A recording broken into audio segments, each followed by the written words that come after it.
Сәлем достар, бүгін біз сіздермен осындай тәтті панкейктер пісіреміз. Ол үшін 2 жұмыртқаны миксермен көпіртіп араластырамыз. Оған 4 ас қасық қант қосамыз. Араластырамыз.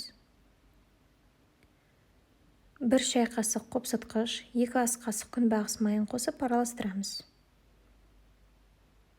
Содан соң 4-3 стакан немесе 150 мл сүт, 1 стакан ұн қосып араластырамыз.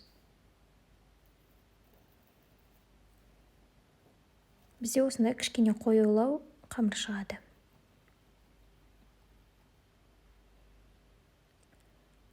Содан соң табаға кішкене май құйып, оны жағып қыздырамыз. Ыдысымыз әбден қызғаннан кейін барып, оның астын орташаға дейін түсіреміз. Содан соң осындай етіп қамырды құямыз.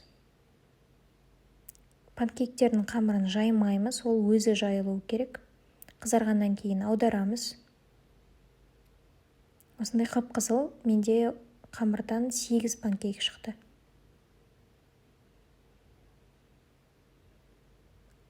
Оны жеміс-жидекпен немесе шоколадпен әрлеуге болады.